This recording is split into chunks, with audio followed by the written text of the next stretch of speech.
Hello जय हिंद साथियों, स्वागत करता हूँ आज के सामान्य ज्ञान के इस नए वीडियो में। आज की इस वीडियो में हम लोग देखेंगे सामान्य ज्ञान के टॉप 40 ऐसे जीके क्वेश्चन जो आप सभी के आने वाले बिहार पुलिस एग्जाम के लिए वेरी मोस्ट इंपॉर्टेंट होने वाले हैं और आप सभी प्रैक्टिस सेट जरूर लगाएगा। चलिए क्वेश्चन नंबर 1 की ओर बढ़ेंगे।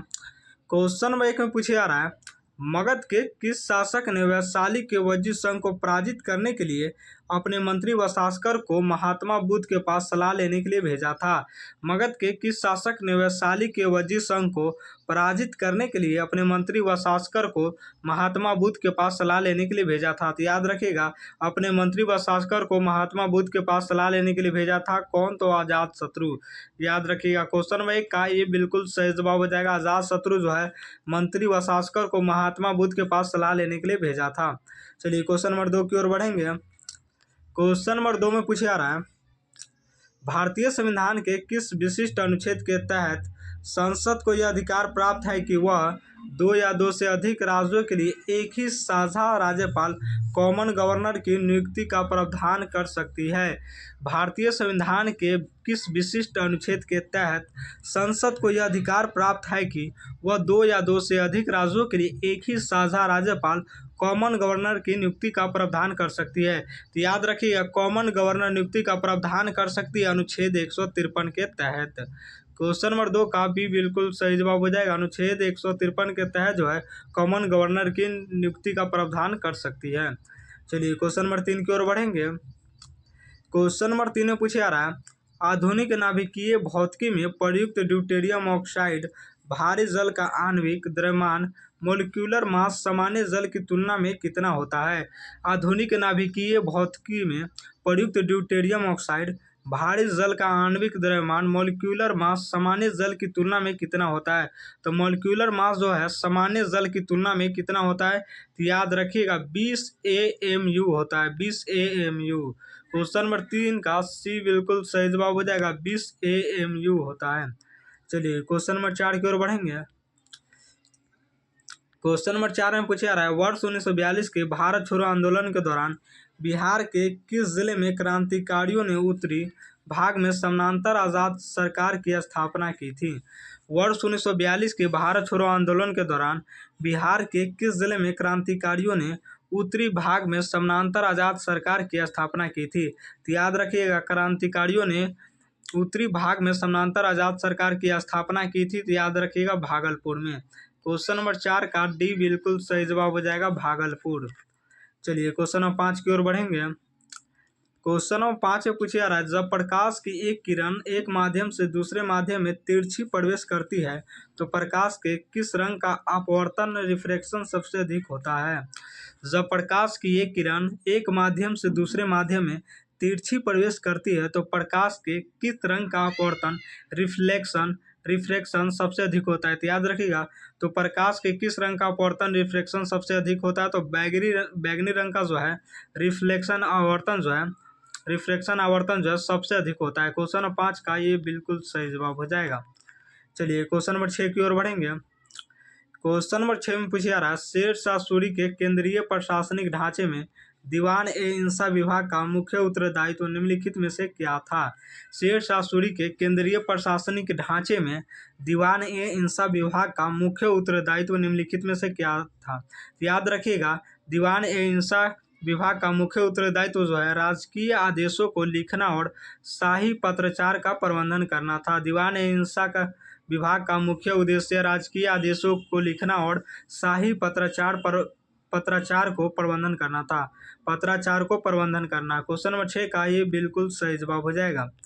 चलिए क्वेश्चन नंबर 7 की ओर बढ़ेंगे। क्वेश्चन नंबर 7 में पूछा जा रहा है, आधुनिक आवर्त सारणी के किस समूह ग्रुप के तत्वों को उत्कृष्ट गैस नोबेल गैसेज या शून्य समूह के रूप में वर्गीकृत किया गया है? आधुनिक आवर्त सारणी के किस समूह ग्रुप के तत्वों को उत्कृष्ट गैस नोबेल गैसेज या शून्य समूह के रूप में वर्गीकृत किया गया है? तो याद रखिएगा, नोबेल गैसेज या शून्य समूह के रूप में वर्गीकृत किया गया है। तो याद रखिएगा समूह 18 के तत्व को, समूह 18 के तत्व को नोबेल या शून्य समूह के रूप में वर्गीकृत किया गया है। क्वेश्चन नंबर 7 का सी बिल्कुल सही जवाब हो जाएगा, समूह 18 के तत्व को। चलिए क्वेश्चन नंबर 8 की ओर बढ़ेंगे। क्वेश्चन नंबर 8 में पूछा जा रहा है, भारत के किस उत्तर पूर्वी राज्य में नोकरेक राष्ट्रीय उद्यान स्थित है जो यूनेस्को के बायोस्फीयर रिजर्व नेटवर्क का हिस्सा है? भारत के किस उत्तर पूर्वी राज्य में नोकरेक राष्ट्रीय उद्यान स्थित है जो यूनेस्को के बायोस्फीयर रिजर्व नेटवर्क का हिस्सा है? तो याद रखिएगा, यूनेस्को के बायोस्फीयर रिजर्व नेटवर्क का हिस्सा है, तो याद रखना है मेघालय। यूनेस्को के बायोस्फीयर रिजर्व नेटवर्क का हिस्सा है मेघालय। क्वेश्चन 8 का डी बिल्कुल सही जवाब हो जाएगा, मेघालय। चलिए क्वेश्चन नंबर 9 की ओर बढ़ेंगे। क्वेश्चन नंबर 9 में पूछा रहा है, वर्ष 1937 के बिहार प्रांतीय चुनाव के बाद गठित पहली कांग्रेसी सरकार में श्रम मंत्री, लेबर मिनिस्टर के रूप में किस प्रसिद्ध नेता ने कार्यभार संभाला था? वर्ष 1937 के बिहार प्रांतीय चुनाव के बाद गठित पहली कांग्रेसी सरकार में श्रम मंत्री, लेबर मिनिस्टर के रूप में किस प्रसिद्ध नेता ने कार्यभार संभाला था? तो याद रखिएगा, लेबर मिनिस्टर के रूप में किस प्रसिद्ध नेता ने कार्यभार संभाला था? तो आपको याद रखना, जगलाल चौधरी ने जो है कार्यभार संभाला था। क्वेश्चन नंबर 9 का ये बिल्कुल सही जवाब हो जाएगा। चलिए क्वेश्चन नंबर 10 की ओर बढ़ेंगे। क्वेश्चन नंबर 10 में पूछा रहा है, मानव शरीर में लाल रक्त कोशिकाओं आरबीसी का उत्पादन वयस्क अवस्था में मुख्य रूप से किस अंग या संरचना में होता है? मानव शरीर में लाल रक्त कोशिकाओं आरबीसी का उत्पादन वयस्क अवस्था में मुख्य रूप से किस अंग या संरचना में होता है? तो याद रखिएगा, मुख्य रूप से किस अंग या संरचना में होता है? तो लाल अस्थि मज्जा, रेड बोन मैरो में होता है। क्वेश्चन नंबर 10 का ये बिल्कुल सही जवाब हो जाएगा, लाल अस्थि मज्जा रेड बोन मैरो में होता है। चलिए क्वेश्चन नंबर 11 की ओर बढ़ेंगे। क्वेश्चन नंबर 11 में पूछा रहा है, मौर्य प्रशासन में कुपाध्यक्ष नामक सर्वोच्च अधिकारी का मुख्य उत्तरदायित्व निम्नलिखित में से किस विभाग की देखरेख करना था? मौर्य प्रशासन में कुपाध्यक्ष नामक सर्वोच्च अधिकारी का मुख्य उत्तरदायित्व निम्नलिखित में से किस विभाग की देखरेख करना था? तो सर्वोच्च अधिकारी का मुख्य उत्तरदायित्व जो है वन संपदा और राजकीय जंगलों का प्रबंधन की देखरेख करना था। याद रखिएगा, सर्वोच्च अधिकारी का मुख्य उद्देश्य वन संपदा और राजकीय जंगलों का प्रबंधन की जो है देखरेख करना था। क्वेश्चन नंबर 11 का ये बिल्कुल सही जवाब हो जाएगा। चलिए क्वेश्चन नंबर 12 की ओर बढ़ेंगे। क्वेश्चन नंबर 12 में पूछा रहा है, भारतीय संविधान के किस अनुच्छेद के तहत राज्यों में वित्त आयोग स्टेट फाइनेंस कमीशन का गठन प्रत्येक 5 वर्ष में राज्यपाल द्वारा किया जाता है? भारतीय संविधान के किस अनुच्छेद के तहत राज्यों में वित्त आयोग स्टेट फाइनेंस कमीशन का गठन प्रत्येक 5 वर्ष में राज्यपाल द्वारा किया जाता है? तो याद रखना, अनुच्छेद 243 के तहत। भारतीय संविधान के किस अनुच्छेद के तहत राज्यों में वित्त आयोग स्टेट फाइनेंस कमीशन का गठन प्रत्येक 5 वर्ष में राज्यपाल द्वारा किया जाता है? तो अनुच्छेद 243 के तहत किया जाता है। क्वेश्चन नंबर 12 का भी बिल्कुल सही जवाब हो जाएगा। चलिए क्वेश्चन नंबर 13 की ओर बढ़ेंगे। क्वेश्चन नंबर 13 में पूछा रहा है, गोताखोरों द्वारा गाढ़े समुद्र में सांस लेने वाले सिलेंडरों में हीलियम गैस को मिलाने का मुख्य कारण यह है कि गोताखोरों द्वारा गहरे समुद्र में सांस लेने वाले सिलेंडरों में हीलियम गैस को मिलाने का मुख्य कारण यह है कि गैस उच्च दाब पर नाइट्रोजन की तुलना में रक्त में कम घुलनशील होती है। गोताखोरों द्वारा गहरे समुद्र में सांस लेने वाले सिलेंडर में हीलियम गैस को मिलाने का मुख्य कारण यह है कि यह गैस जो है उच्च दाब पर नाइट्रोजन की तुलना में रक्त में कम घुलनशील होती है। याद रखिएगा, उच्च दाब पर नाइट्रोजन की तुलना में रक्त में कम घुलनशील होती है। क्वेश्चन नंबर 13 का ये बिल्कुल सही जवाब हो जाएगा। चलिए क्वेश्चन नंबर 14 की ओर बढ़ेंगे। क्वेश्चन नंबर 14 में पूछा रहा है, असहयोग आंदोलन के दौरान वर्ष 1921 में पटना में बिहार कौमी कॉलेज की स्थापना किस प्रसिद्ध राष्ट्रवादी नेता के प्रयासों से हुई थी? असहयोग आंदोलन के दौरान वर्ष 1921 में पटना में बिहार कौमी कॉलेज की स्थापना किस प्रसिद्ध राष्ट्रवादी नेता के प्रयासों से हुई थी? तो याद रखिएगा, बिहार कौमी कॉलेज की स्थापना किस प्रसिद्ध राष्ट्रवादी नेता के प्रयासों से हुई थी? तो याद रखिएगा, प्रसिद्ध राष्ट्रवादी नेता के प्रयासों से हुई थी। तो याद रखना है, मौलाना मजहरुल हक के जो है प्रयासों से हुई थी। क्वेश्चन नंबर 14 का डी बिल्कुल सही जवाब हो जाएगा। 1921 में पटना बिहार कौमी कॉलेज की स्थापना मौलाना मजहरुल हक प्रसिद्ध राष्ट्रवादी नेता जो है इन्हीं के प्रयासों से हुई थी। प्रसिद्ध राष्ट्रवादी नेता मौलाना मजहरुल हक 1921 में पटना बिहार कौमी कॉलेज की स्थापना किनके द्वारा की गई? मौलाना मजहरुल हक के द्वारा। चलिए क्वेश्चन नंबर 15 की ओर बढ़ेंगे। क्वेश्चन नंबर 15 में पूछा रहा है, यदि किसी साधारण लोलक सिंपल पेंडुलम को भूमध्य रेखा इक्वेटर ध्रुव इक्वेटर से ध्रुव पोलस की ओर ले जाया जाए तो उसके आवर्तकाल पर क्या प्रभाव पड़ेगा। यदि किसी साधारण लोलक सिंपल पेंडुलम को भूमध्य रेखा इक्वेटर से ध्रुव पोल्स की ओर ले जाया जाए तो उसके आवर्तकाल पर क्या प्रभाव पड़ेगा। तो याद रखिएगा उसके आवर्तकाल पर क्या प्रभाव पड़ेगा, तो आवर्तकाल जो है घट जाएगा। क्वेश्चन नंबर 15 का ये बिल्कुल सही जवाब हो जाएगा, आवर्तकाल घट जाएगा। चलिए क्वेश्चन नंबर 16 की ओर बढ़ेंगे। क्वेश्चन नंबर 16 में पूछा रहा है, दिल्ली सल्तनत के किस सुल्तान ने दीवान ए इश्तियाक पेंशन विभाग की स्थापना की थी ताकि गरीब और असहाय लोगों की मदद की जा सके। दिल्ली सल्तनत के किस सुल्तान ने दीवान ए इश्तियाक पेंशन विभाग की स्थापना की थी ताकि गरीब और असहाय लोगों की मदद की जा सके। तो याद रखिएगा, ताकि गरीब और असहाय लोगों की मदद की जा सके फिरोज शाह तुगलक ने किया था, ताकि गरीब और असहाय लोगों की जो है मदद की जा सके। याद रखिएगा, दीवान ए इश्तियाक पेंशन विभाग की स्थापना जो है फिरोज शाह तुगलक ने किया था ताकि गरीब और असहाय लोगों की मदद की जा सके। क्वेश्चन नंबर 16 का भी बिल्कुल सही जवाब हो जाएगा। चलिए क्वेश्चन नंबर 17 की ओर बढ़ेंगे। क्वेश्चन नंबर 17 में पूछा रहा है, रसायन विज्ञान में कैमरे के लेंस और दूरबीन के लेंस ऑप्टिकल ग्लासेस बनाने के लिए किस विशेष प्रकार के कांच का उपयोग किया जाता है। रसायन विज्ञान में कैमरे के लेंस और दूरबीन के लेंस ऑप्टिकल ग्लासेस बनाने के लिए किस विशेष प्रकार का कांच का उपयोग किया जाता है। तो याद रखिएगा किस प्रकार के कांच का उपयोग किया जाता है। तो याद रखिएगा फ्लिंट कांच का जो है उपयोग किया जाता है। कैमरे में लेंस और दूरबीन के लेंस ऑप्टिकल ग्लासेस बनाने के लिए जो है फ्लिंट कांच का उपयोग किया जाता है। क्वेश्चन नंबर 17 का बिल्कुल सही जवाब हो जाएगा। चलिए क्वेश्चन नंबर 18 की ओर बढ़ेंगे।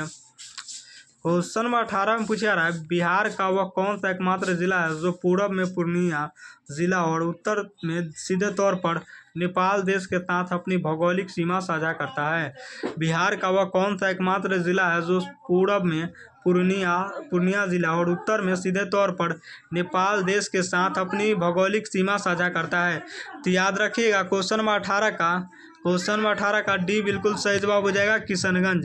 बिहार का वह कौन सा एकमात्र जिला है जो पूर्व में पूर्णिया जिला और उत्तर में सीधे तौर पर नेपाल देश के साथ अपनी भौगोलिक सीमा साझा करता है। तो याद रखिएगा किशनगंज।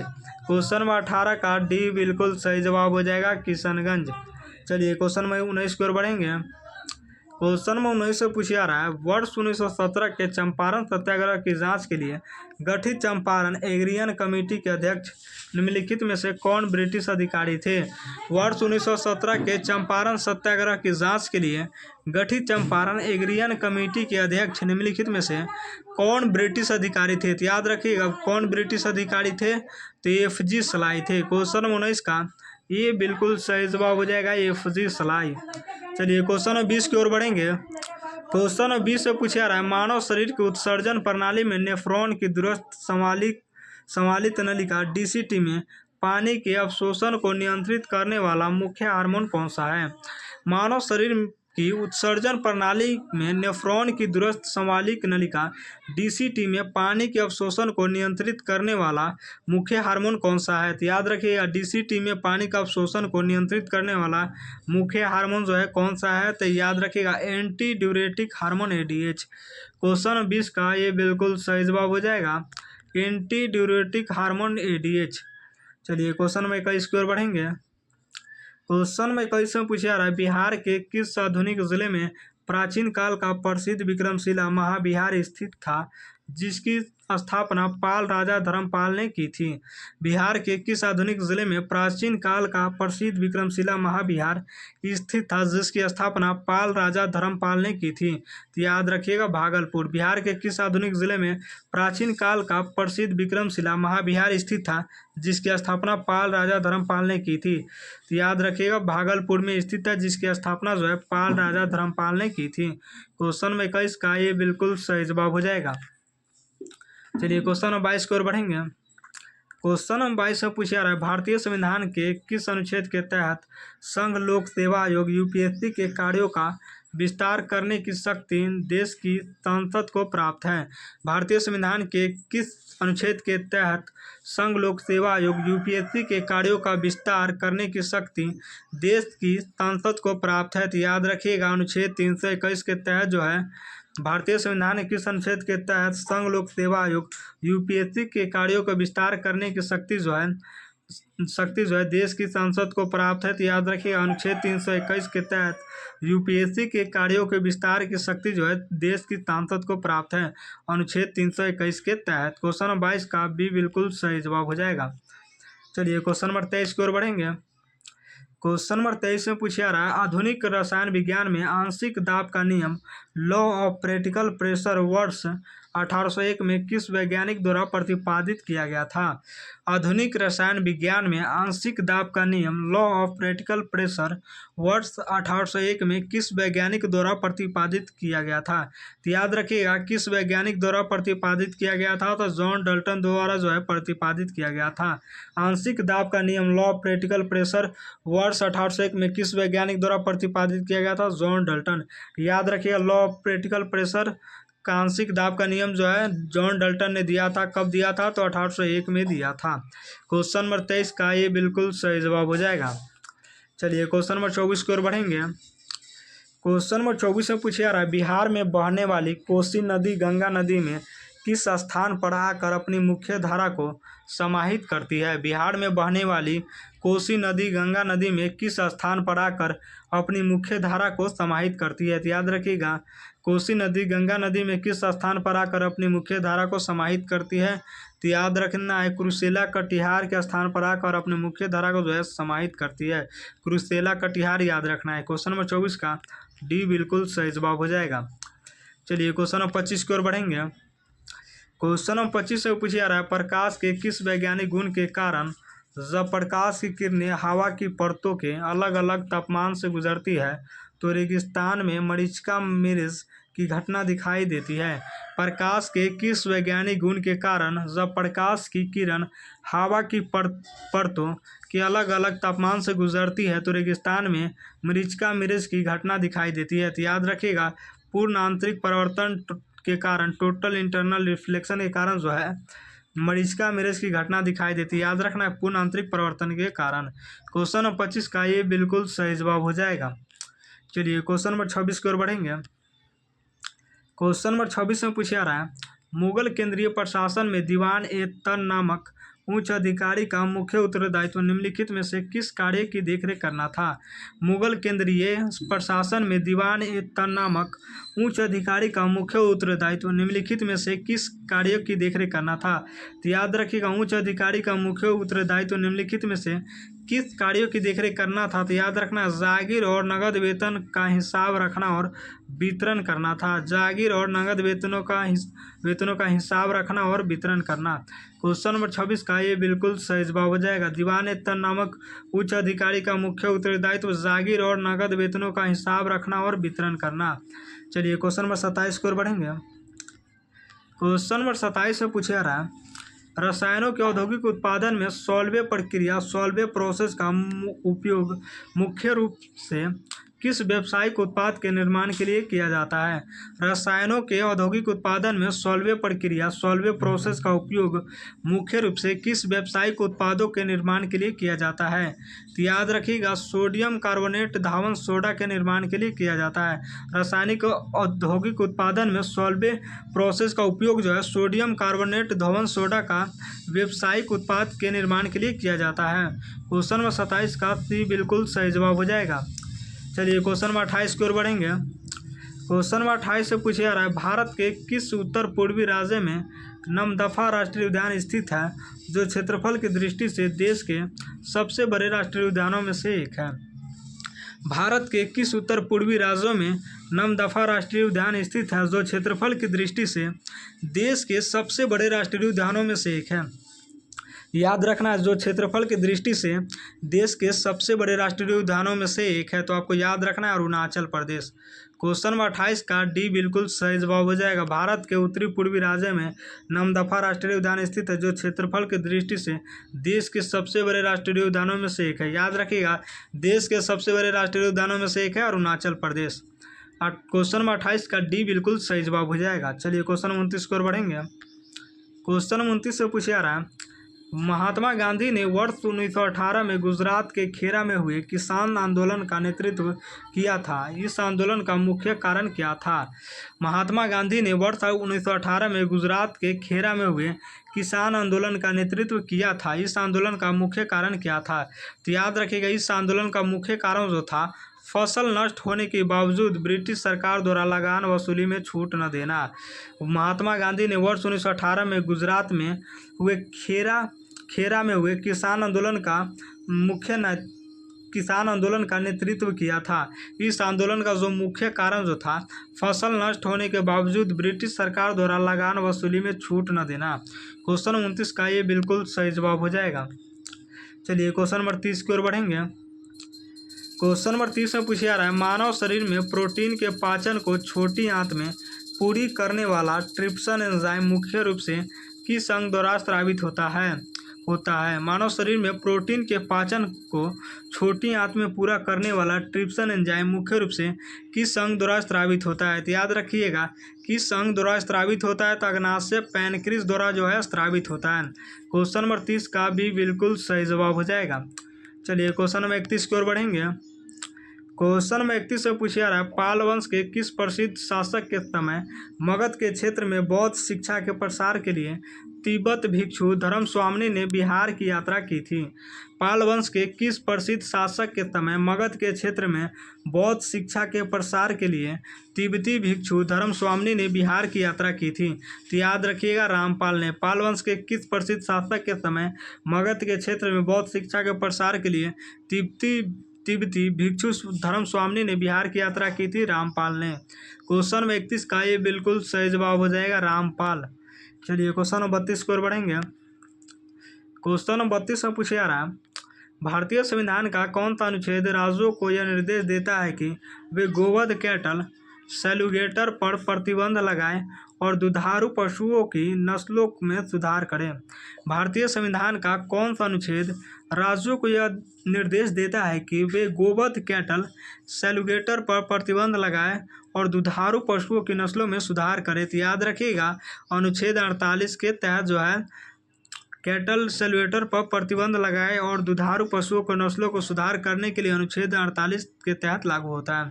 क्वेश्चन नंबर 32 का डी बिल्कुल सही जवाब हो जाएगा। चलिए क्वेश्चन नंबर 33 की ओर बढ़ेंगे। क्वेश्चन नंबर 33 से पूछा जा रहा है, परमाणु विज्ञान में किसी रेडियोधर्मी पदार्थ की सक्रियता को मापने के लिए प्रयुक्त बैकरेल इकाई किसके बराबर होती है? परमाणु विज्ञान में किसी रेडियोधर्मी पदार्थ की सक्रियता को मापने के लिए प्रयुक्त बैकरेल इकाई किसके बराबर होती है? तो प्रयुक्त बैकरेल इकाई जो है किसके बराबर होती है? याद रखिएगा, प्रति सेकंड 1 डीके पर सेकंड होती है। परमाणु विज्ञान में किसी रेडियोधर्मी पदार्थ की सक्रियता को मापने के लिए प्रयुक्त बैकरेल इकाई किसके बराबर होती है? तो याद रखिएगा, प्रति सेकंड 1 डीके पर सेकंड के बराबर होती है। क्वेश्चन नंबर 33 का ये बिल्कुल सही जवाब हो जाएगा। चलिए क्वेश्चन नंबर 34 की ओर बढ़ेंगे। क्वेश्चन नंबर 34 से पूछा जा रहा है, बिहार के किस जिले में प्रसिद्ध कमला बैराज का निर्माण किया गया है, जो सीमावर्ती क्षेत्रों में बाढ़ नियंत्रण और सिंचाई का मुख्य आधार है? बिहार के किस जिले में प्रसिद्ध कमला बैराज का निर्माण किया गया है, जो सीमावर्ती क्षेत्रों में बाढ़ नियंत्रण और सिंचाई का मुख्य आधार है? तो याद रखिएगा, बाढ़ नियंत्रण और सिंचाई का मुख्य आधार है, याद रखिएगा, मधुबनी क्षेत्र। बिहार के किस जिले में प्रसिद्ध कमला बैराज का निर्माण किया गया है, जो सीमावर्ती क्षेत्रों में बाढ़ नियंत्रण और सिंचाई का मुख्य आधार है? मधुबनी। क्वेश्चन नंबर 34 का ये बिल्कुल सही जवाब हो जाएगा। चलिए क्वेश्चन नंबर 35 की ओर बढ़ेंगे। क्वेश्चन नंबर 35 में पूछा जा रहा है, यदि किसी धातु के चालक तार की लंबाई को अपरिवर्तित रखते हुए उसके अनुप्रस्थ काट के क्षेत्रफल एरिया को दोगुना कर दिया जाए तो उस तार के विद्युत प्रतिरोध पर क्या प्रभाव पड़ेगा? यदि किसी धातु के चालक तार की लंबाई को अपरिवर्तित रखते हुए उसके अनुप्रस्थ काट के क्षेत्रफल एरिया को दोगुना कर दिया जाए तो उस तार के विद्युत प्रतिरोध पर क्या प्रभाव पड़ेगा? तो याद रखिएगा, उस तार के विद्युत प्रतिरोध पर क्या प्रभाव पड़ेगा? तो प्रतिरोध आधा हो जाएगा। क्वेश्चन नंबर 35 का ये बिल्कुल सही जवाब हो जाएगा, प्रतिरोध आधा हो जाएगा। चलिए क्वेश्चन नंबर 36 की ओर बढ़ेंगे। क्वेश्चन नंबर 36 से पूछा रहा है, दिल्ली सल्तनत के किस सुल्तान ने दीवान मुश्ताक राज बकाया राजस्व की वसूली के लिए विशेष विभाग की स्थापना की थी? दिल्ली सल्तनत के किस सुल्तान ने दीवान मुश्ताक राज बकाया राजस्व की वसूली के लिए विशेष विभाग की स्थापना की थी? तो याद रखिएगा, विशेष विभाग की स्थापना की थी अलाउद्दीन खिलजी ने। क्वेश्चन नंबर 36 का बिल्कुल सही जवाब हो जाएगा अलाउद्दीन खिलजी। चलिए क्वेश्चन नंबर 37 की ओर बढ़ेंगे। क्वेश्चन नंबर 37 से पूछे आ रहा है, रासायनिक रूप से एजिप्रिन जिसका उपयोग दर्द निवारक और दिल के दौरों को रोकने के लिए किया जाता है का सही वैज्ञानिक नाम क्या है?